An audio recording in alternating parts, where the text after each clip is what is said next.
صیغ الامر والنہی، یہاں سے آگے وہ احادیث مبارکہ بیان فرمائیں گے جس میں عام طور پر امر کے اور نہی کی صیغے استعمال ہوئے ہیں۔ قال رسول اللہ صلی اللہ علیہ وسلم بلغوا عنی ولو آیہ، رواہ البخاری۔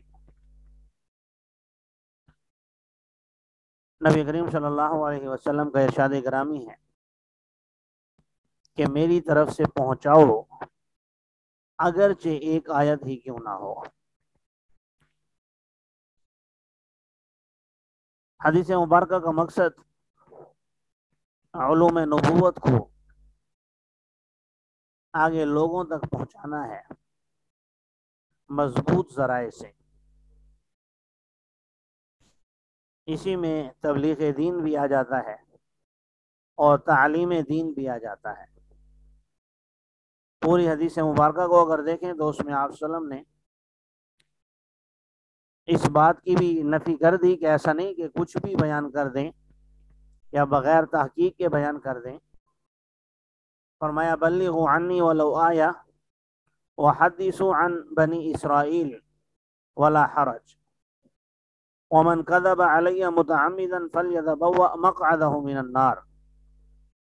پوری حدیث یہ ہے کہ بنی اسرائیل سے بھی بیان کرو، کوئی حرج نہیں ہے، اور میری طرف سے بھی پہنچاؤ اگرچہ ایک آیت ہی کیوں نہ ہو، مگر جس شخص نے مجھ پر جھوٹ باندھا تو یاد رکھے پھر اس کا ٹھکانہ جہنم ہے اور کچھ نہیں۔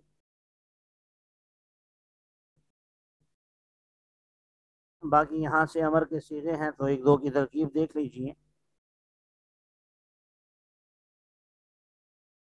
بلغو یہ فعل بفاعل، عن حرف جار ہے، اس میں جو دو نون ہے، دوسرا نون نون وقایہ کا ہے، یا ضمیر مجرور جار مجرور مل کر متعلق ہو گئے فعل کے۔ فعل اپنے فاعل اور مجرور سے مل کر جملہ انشائیہ ہو گیا۔ آگے ولو آیہ، اس میں واو مبالغے کے لیے ہے اور لو شرطیہ وصلیہ ہے۔ آیتن خبر فعل محذوف کی یہاں پر کانت اس کے ساتھ ہوگا افعال ناقصہ میں سے۔ کانت یعنی فعل، ہی ضمیر اس کا اسم، آیتن اس کی خبر ہو جائے گی۔ فعل ناقص اپنے اسم اور خبر سے مل کر شرط بن جائے گا، اور جزا یہاں پر معذوف ہے،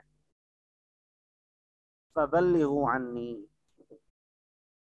یعنی وہی پہلے والے الفاظ ہوں گے، ان پر جزائیہ داخل کر دیں گے کہ اگرچہ ایک آیت ہو بس تم میری طرف سے پہنچاؤ۔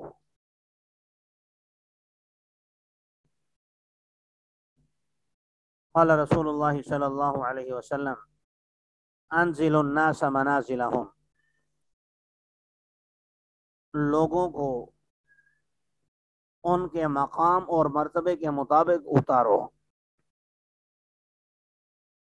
مقصد حدیث مبارکہ کا یہ ہے کہ جو شخص جتنی عزت کا حقدار ہے اس کو اتنی عزت دینی چاہیے۔ گھر کے ملازم کو مالک نہیں بنا دینا چاہیے، اور اگر کوئی مالک ہے، فیملی ممبر ہے، تو اس کو نوکر نہیں بنا دینا چاہیے۔ کوئی جاہل ہے تو اس کو عالموں والی عزت نہیں دینی چاہیے۔ کوئی اہل علم میں سے ہے تو اس کو عزت اہل علم کے مطابق دینی چاہیے۔ تو انزل الناس منازلہم، لوگوں کو اتارو ان کے مرتبے کے مطابق۔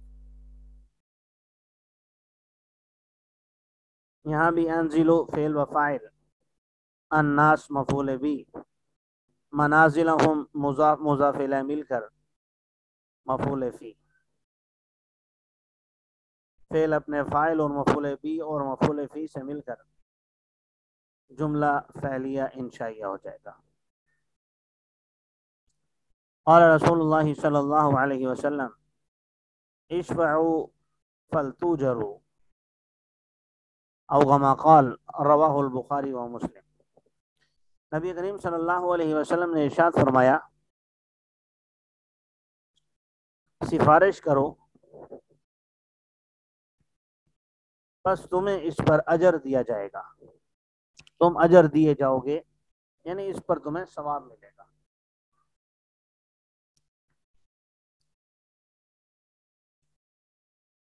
مقصد یہ ہے کہ بالخصوص غرباء کے لیے، مساکین کے لیے، ان کی مدد کرنے میں،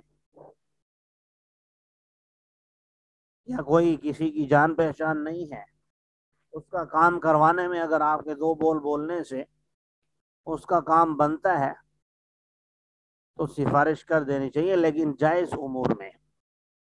کسی کا حق مار کے، کسی کی حق تلفی کر کے کسی کا کام کروانا، تو ایسی سفارش قیامت کے دن وبال کا ذریعہ بنے گی۔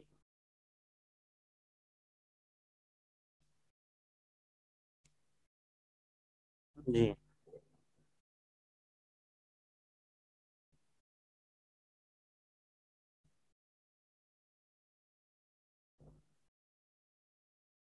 جی، یہ امر، اور یہاں پر فلتؤجروا جواب امر ہے، اس کے ساتھ اشفعوا فعل و فاعل ہو کر امر ہے، فا جوابیہ، لتؤجروا یہ فعل فاعل مل کر جواب امر، امر اور جواب مل کر جملہ انشائیہ ہو جائے گا۔ قال رسول اللہ صلی اللہ علیہ وسلم قل آمنت باللہ ثم استقم، نبی کریم صلی اللہ علیہ وسلم نے ارشاد فرمایا کہ تم کہو میں اللہ پر ایمان لایا، پھر اس پر ڈٹ جاؤ، پھر اس پر قائم ہو جاؤ۔ دراصل اس حدیث کا پس منظر یہ ہے کہ ایک صحابی نبی کریم صلی اللہ علیہ وسلم کی خدمت میں حاضر ہوئے اور فرمایا یا رسول اللہ مجھے کوئی نصیحت فرما دیجیے، ایسی نصیحت کہ اس کے بعد مجھے کسی سے کچھ پوچھنا نہ پڑے، کسی سے مجھے پوچھنے کی ضرورت نہ ہو، کوئی ایسی بات بتائیے جو میری نجات کے لیے کافی ہو جائے۔ تو آپ صلی اللہ علیہ وسلم نے اس موقع پر ارشاد فرمایا قل آمنت باللہ ثم استقم۔ اس چھوٹے سے جملے میں پوری شریعت آ جاتی ہے کہ جب تم نے یہ کہہ دیا کہ میں اللہ پر ایمان لایا، اب پوری زندگی پھر اللہ کے جو احکامات ہیں ان کو پھر بچا لانا ہے۔ پھر آپ کے مد مقابل رشتہ دار آ جائیں، دوست احباب آ جائیں، اہل محلہ آ جائیں، دنیا آ جائے، جو مرضی آ جائے، تو پھر آپ نے ثم مستقیم استقامت اختیار کرنی ہے اور اللہ کے احکامات کو پہلے رکھنا ہے اور ان کو پورا کرنا ہے۔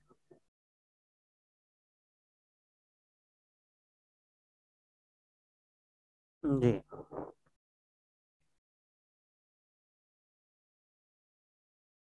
باقی ترکیب کے حوالے سے قل فعل بفاعل،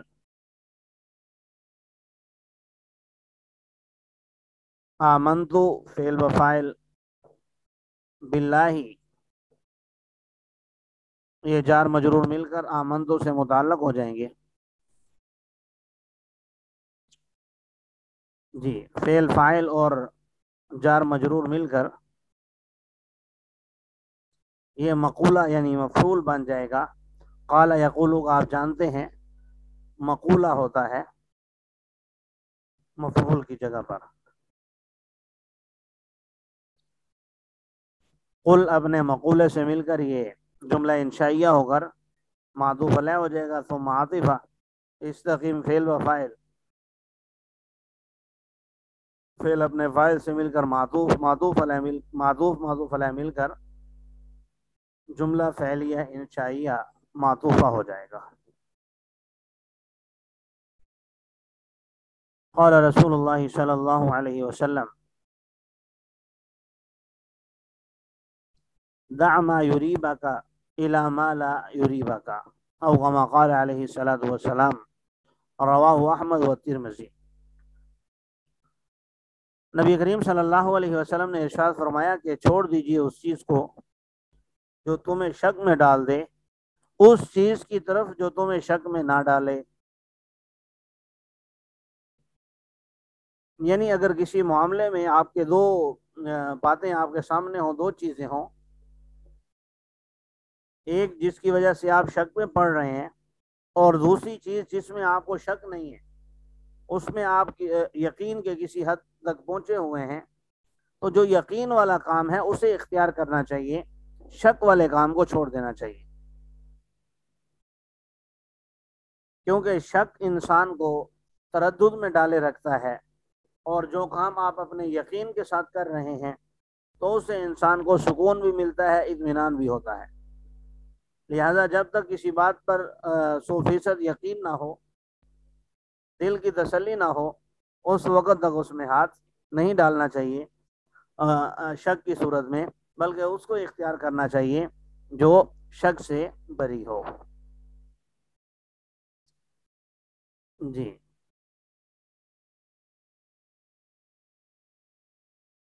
ترکیب کے حوالے سے دع امر کا صیغہ ہے، فعل و فاعل، ما اس میں موصول، یریب فعل، ہوا اس کا فاعل، قاف ضمیر مفعول بھی.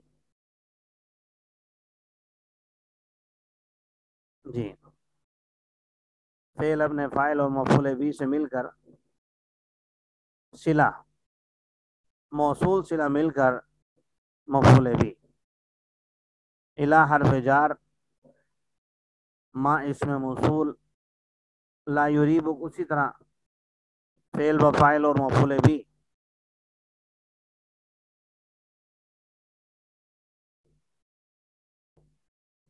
جی موصول صلہ مل کر مجرور ہو جائیں گے الی حرف جار کے لیے. الی حرف جار اپنے مجرور سے مل کر دع فعل سے متعلق ہو جائے گا. فعل اپنے فاعل مفعول بھی اور جار مجرور سے مل کر جملہ فعلیہ انشائیہ ہو جائے گا. قال رسول اللہ صلی اللہ علیہ وسلم اتق اللہ حیثما کنت واتبع السیئة الحسنہ تمحها وخالق الناس بخلق حسن او کما قال.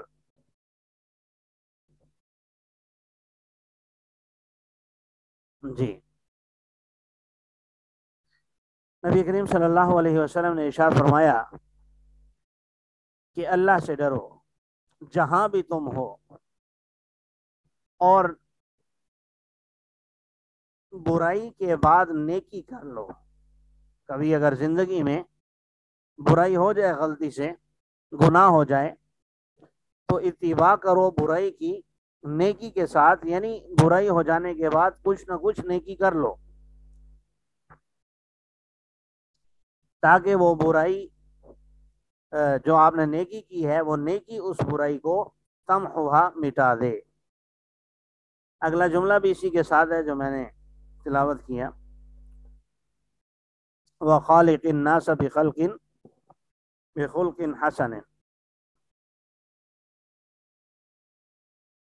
اور لوگوں کے ساتھ اچھے اخلاق سے رہو. اس حدیث مبارکہ کا شان ورود ذہن میں ہونا چاہیے. حضرت ابو ذر غفاری رضی اللہ تعالیٰ عنہ فرماتے ہیں کہ مجھے ایک مرتبہ نبی کریم صلی اللہ علیہ وسلم نے 3 باتیں ارشاد فرمائی. فرمایا کہ تم جہاں کہیں بھی ہو اللہ سے ڈرتے رہو. اتق اللہ حیثما کنت.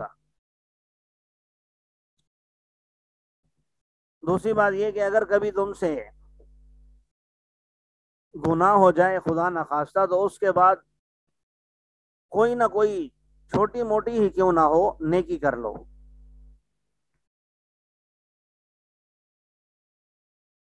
تاکہ اس نیکی کی وجہ سے وہ گناہ ہلکا ہو جائے، ختم ہو جائے.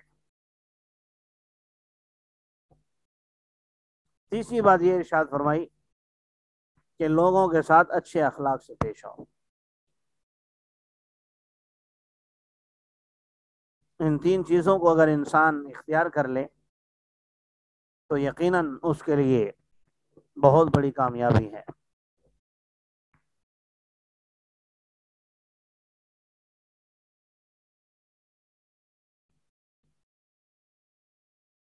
جی، باقی ترکیب کے حوالے سے اتقی فعل بفاعل، لفظ اللہ مفعول بھی، حیث مضاف، ما اسم موصول، کنتا فعل بفاعل، فعل فاعل مل کر صلہ، موصول صلہ مل کر حیث کے لیے مضاف الیہ، مضاف مضاف الیہ مل کر مفعول فی۔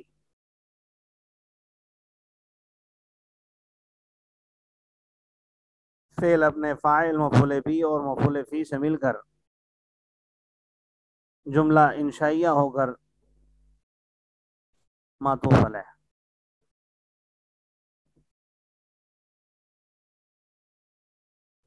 وہ عاطفہ، اتبع فعل بفاعل، اسی طرح السیئہ مفعول اول، الحسنہ موصوف، تمحوہا یہ فعل فاعل اور مفعول بھی مل کر پورا جملہ صفت بن جائے گا حسنہ کے، موصوف صفت مل کر مفعول ثانی۔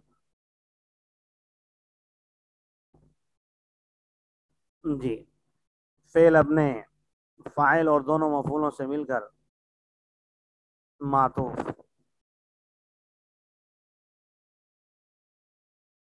وہ عاطفہ،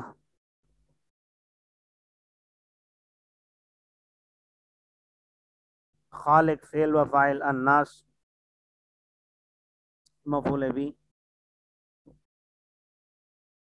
بخلق حسن موصوف صفت مل کر با کے لیے مجرور، جار مجرور مل کر فعل سے متعلق، فعل اپنے فاعل اور مفعول بھی اور جار مجرور سے مل کر معطوف، تمام معطوف معطوف علیہ مل کر جملہ فعلیہ انشائیہ معطوفہ ہو جائے گا۔ اور ان کے درمیان جو واو ہیں تینوں جملوں کے درمیان، ان کو ہم استئنافیہ بھی بنا سکتے ہیں۔ استئنافیہ بنائیں گے تو پھر ہر جملے کی الگ الگ ترکیب ہوگی جیسے میں نے عرض کی ہے، اور تو اس میں صرف معطوف معطوف علیہ نہیں بنانا۔ قال رسول اللہ صلی اللہ علیہ وسلم لا تصاحب الا مؤمنا ولا يأكل طعامك الا تقی۔ نبی کریم صلی اللہ علیہ وسلم نے ارشاد فرمایا کہ تم دوست نہ بناؤ مگر مومن آدمی کو، اور تمہارا کھانا نہ کھائیں مگر متقی لوگ۔ اللہ تعالی عمل کرنے کی توفیق عطا فرمائے۔